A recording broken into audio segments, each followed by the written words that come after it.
nowadays. All right. Good morning, everybody. All right. Shkayach to Alan for going ahead. So, all right, I'll get us to the Mishnah, the bottom of. All right. So the Gemara left off discussing. Short a table. All right. We got extra chairs here over there. Oh, someone can pull up over here. Space. All right. All right. So it says our Mishnah listed. Today is Daf Lamed Vav 36. So our Mishnah lists another opinion. Our Mishnah had three Mrs. Loisas say that did not apply to women. One was becoming Tameh, which applies to only male Kohanim.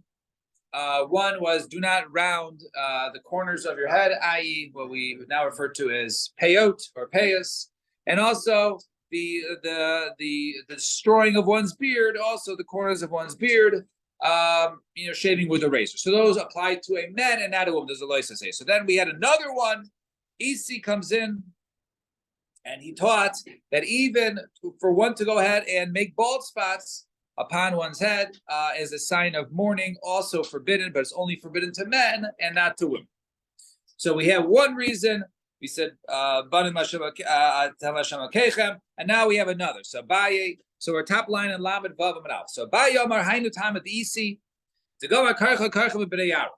So we learn Gzer Shava of Karcha from Bnei Aro. So the pasuk by us. All right, page before. 1 second. Let's just get up the psukim. The one pasuk says, actually, it doesn't say that one over there. All right, so it says, right, so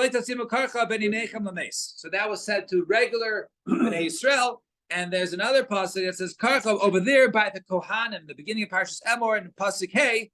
Also, the one that talks about the Kohanim not to, round their heads or the beards. Also, it says over there, karcha b'roisha. So the Gzer Shava, malo l'nashim b'tura. It's just like over there. It's only said the Bnei Aaron, not Bnei Aaron, afkan nashim b'tura. So over here, in general, prohibition also applies to women. So the Gemara says, "V'Yisrael l'chikas kasav kra b'kulei inyana hu d'chsiv." I understand. Why do you need the Gzer Shava over there? If you think over there in that case that it only talks to the Bnei Aaron and not anybody else. Don't make a Gzer Shava. Learn B'Kavachaymer, Ba'anamina, and we would know. Ma Kohanim Shiriba B'Makos Mitzvahs Yiseros. Just like by Kohanim, they normally have special mitzvahs. Nevertheless, when it comes to the mitzvah of making a bald spot, it's Bnei Aaron, it's only the males, not females. So Yisrael, who does not have Yisrael, certainly that the women are not obligated or not commanded not to refrain from that. So the Gemara says, Ilav, right? If it wasn't for the Gzer Shava, maybe Havamina Hifsaka Inyan. Maybe the Gzer Shava is to teach you guys to learn it out. Or, otherwise, I would have thought maybe the Inyan stops. And the only part of Bnei Aaron was only referring to the Tuma. But all the other, the pasuk hey and on, those things in terms of shaving your head and your beard, those don't apply to the Kohanim. Those are just to male and female. So Gemara says, and Kohanim, right?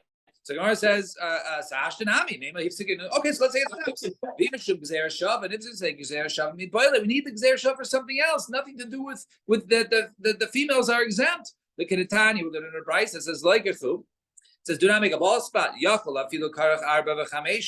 even 4 or 5 of them, so maybe only chayv once. Therefore, it says karcha. It says the extra lashon of karcha. All right. It says over there about the Kohanim. Turn the page. Right. It says over there. Lo yikrachu karcha b'reisha. The double lashon yikrachu karcha. Right. So double lashon. So that was Tamalevet Karcha L'Chayv Kol Achas V'Achas, and then it says B'Reisham. Then it goes. Now we're darshing that pasuk over there. A couple limudim B'Reisham Atam Leimar. Right? Say B'Reisham Lefin Shemar. Leisis Guide to the Leisis Karcha Ben Enechem. It says over there, do not go ahead and make some sort of gash or cut, and don't don't make a bald spot between your eyes. Lameis Yachol Lo Yechayv Ella Al Beinanai. Maybe I only think between the eyes. From where do I know the entire head? Therefore, it says to go ahead and teach you that the bald spot is not just between your eyes or maybe on top of the head between the eyes, rather the entire head. Mainly Ela Kohan. And I only know Kohanim Shir Behem Akosim Mitzvahs Yiseros, only the extra mitzvahs. Yisrael, and how do you know Yisrael is coming out to go ahead and make a bald spot on their head? Nemer Kan Karcha, and Nemer Lalin Karcha. Makan Chayav Al Karcha Bekarcha, the Chayav Al Rosh Kibeninayim, just like over here, by Kohanim, Chayav on each and every Karcha, and the entire head, just like between the eyes. Aflalan, so to over there by Yisrael, Chayav Al Karcha Bekarcha, the Chayav Al Rosh Kibeninayim. Just like over there is only upon when hearing upon someone's death, like as a sign of mourning. So therefore we see the Gzer Shava is needed for something else. It's not coming to teach us any halachas that's male, not female. Mar says, right?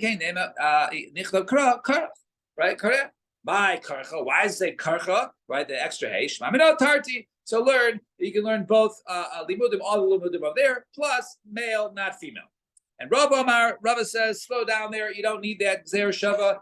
The Isi. The reason for Isi who says that Karcha is only males, not females. The yellow Beini Nechem. Because the Pasuk says over there, Beini Nechem. And then we can learn over there, it also says Beini Nechem by Tefillin. By Tefillin. Malo and Nashim B'duros. Just like by Tefillin, women are Pater. Afka Nashim B'duros. So to over here, by making a bald spot, women are also exempt.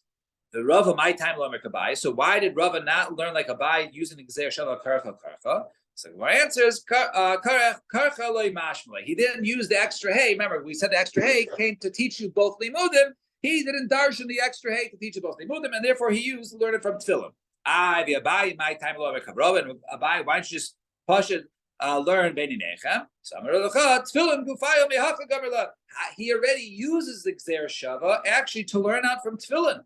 Ma'alahala makam sheisa karcha begavay shalosh. Just like over there, a bald spot, it wasn't making a bald spot between your eyes because there's no hair over there, right? Rather, what it means is between your eyes on top of your head. So just like over there, karcha, it says Beini Nechem refers to right over here, right? The top of one's head between his eyes, right? Afkan So to over here by tefillin, we learn from over there. So therefore, the Gzer Shava is actually used, but actually use Beini Nechem to learn out the other way. Tefillin from making a bald spot, that this is the area where we put our tefillin. So Gemara says, "Ubein Abai, bein Rava." So both according to Abai and Rava. So referring to yesterday's daf, which brought a different source for each.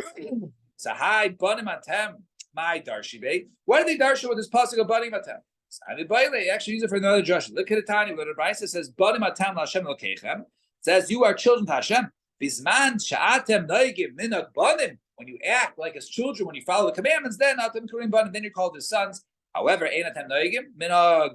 if you're not acting like sons, then but if you don't follow, that of your father, right, then you're not called sons. That's because this opinion of Rabbi Yehuda. No, you're always called banim. Shnamar banim sechilim heim, that they are foolish sons. And furthermore, banim luman bam, right? Even the sons are not loyal. Another pasuk says, "Zer mizarim banim ashchisim," right? They're children, sons who cause destruction. And say, when you're not my nation. Yomer lehem, say to them, bnei kelchai. You nevertheless, you're the sons of the everlasting God. So my Yomer, what's this extra psukim that Rabbi Yehuda is bringing in? So v'chi tema sikli hu demikri bani kilas lahu himnusayu lai mikri bani. Maybe when they're only acting foolish, that's when they're still called sons. But maybe when they're not being loyal, maybe they're not called sons. So then Tashmak, listen, then there's another pasuk. It says bani luman bam, right? It says over there that they're even sons who are not loyal. So in other words, even if you're not loyal, you're still a son. And maybe if they're not loyal, they're called sons. However, but if they're serving other idols, then they're not called sons. Tashmak, listen, the next pasuk says, even if they're causing destruction, they're worshiping other idols. However, maybe they're only called, right? They're not a full-fledged son. They're just called, evil sons. Right? They're not called sons. So then, Tashmak, listen, the next pasuk says, they said, you're not my nation. B'nai Kelchai. You are the son, the children of Hashem. So they're always called sons, even if they're not loyal, even if they're nothing foolish, even if they worship idols, they are still the full-fledged children of Hashem. And that's what we darshan with the pasuk of Bani Matam Hashem Elokeichem. Fine. Now Mishnah. Mishnah says smichos. Now these are all reference to parts of the avoda of so smichos, leaning upon the animal. The atnufa, waving. Certain kabbanos require waving. V'hagashais, and also bringing a mincha, approaching the mizbech with the mincha. V'akmitzais, and going ahead and taking a scoop, right? With the two fingers, right? The thumb, right? The haktarais. And burning upon his back, and doing the shchita, right, with the thumb of the bird, and receiving the blood, and sprinkling the blood. All of these halachas, nohagim ba'anashim v'lei b'nashim. These are all only men and not females. Males and not females. Chutz minchas saita v'nazira, except for the mincha of a sota and a nazira and a female who has become nazir, shehein menifas, that they actually do wave. So the only time women do wave is when they are a sota or they are a nazira. Part of the process is that the women do wave. Now, what is the source for all these? So Zakh says now we're pretty straightforward. So smichos tichsiv daber el bnei Yisrael v'samach, speak to bnei Yisrael v'samach, and they do the smich and lean. So bnei Yisrael samchi bnei Yisrael samchos, right? Only the sons of Israel and not the daughters of Israel. Tunufos, they wave daber el bnei Yisrael v'heidif. Tell Bnei Yisrael to wave. So Bnei Yisrael, right? Only the sons and not the daughters. Agash to approach the mizbech, but the mincha, the chsiv b'zayis saras hamincha hakarev Isa Bnei Aaron. Says over there Bnei Aaron, right? So Bnei Aaron, Bnei Aaron over there is referring to the Agash, bring it to the mizbech. There's only Bnei Aaron and not Bnei Aaron. Kmitzais to do the kmitzah, to take the scoop of the flour from the kli. The chsiv pasuk says. The Avia el Bnei Aaron, the Kamatz bring it to the Bnei Aaron. So Bnei Aaron, Bnei Aaron, the sons and not the daughters of Aaron. Aktaras, and do the burning, the Chsiv, Haktira, Isa, Bnei Aaron, and then you go ahead and you burn the limbs. So Bnei Aaron, Bnei Aaron, only the sons of Aaron and not the daughters of Aaron. The Mlikas, and doing the Mlika, that is the Shchita upon the bird. They don't use a knife, they use their thumbs. The Chsiv, the Pasuk says, Umalak v'hiktir. It says you do the Malika and then you burn. So Iskish Malika Laktara, we learn the doing the Malika from the Haktara. Just like the burning is done by the males, not females, so too the Malika is also done by the males, not the females. In Kabbalahs, and also the receiving of the blood, the Chsiv Hikrivu Bnei Aaron. Once again, it says they offered Bnei Aaron, Damer Mar. What does it mean? Hikrivu. So Kabbalah Tadam. That is the receiving of the blood. And then we said that the Hazos. Our question now, sprinkling is different than pouring. So hazah is the hecha. Which sprinkling are we talking about? The para. If we're talking about the paraduma, right? Elazar, right? Elazar kasabu, right? It says over there. It refers to Elazar, the son of Aaron, right? Who was the Kohen Gadol. So the Kohen Gadol sprinkles the ashes for the paraduma. It's not a regular Kohen, let alone male or female. It has to be that. And if we're talking about sprinkling on the mizbeach hazav, which is on the inside, and the bifnim on the inside, those are special kabbanos like the power of the davar and the power of the kohen Mashiach. So these are of the sibur. These are done on the inside, but once again, only by the kohen gadol. It's a Mashiach. So which sprinkling are we talking about? That it's all males and not females, right? You keep choosing a position, right, which is the Kohen Gadol. So Ella Hazah the Bena. Rather, is referring to the sprinkling of the blood from a bird offering. The Aseh B'Kavach Ben Son that we learned from a Kavach Chaimer from an animal offering. Ma Ben Son Shaloi Kavaloi Kohen the Shchita. So when it comes to an animal, right, the Torah actually allows a zar, a non-Kohen, to do a shchita by an animal offering. So over there, where we don't care. Right? In other words, it could even be Yisrael, doesn't be a Kohen, Shchita. Nevertheless, the pouring of the blood only has to be a male Kohen, not female. So Benov, Shekavala Kohen, when it comes to a bird, when we are makbid in terms of who can do the Shchita, and then so certainly we are makbid in terms of who does the sprinkling. So over there, we're not makbid by the Shchita, but we are makbid by this by the application of blood it has to be male. Certainly, by birds, where we care more who does the shechita, certainly the sprinkling of the blood has to be done by a male. And then we said chutz minchas soita v'nazira, except for the mincha of the soita nazira, where a female does the waving.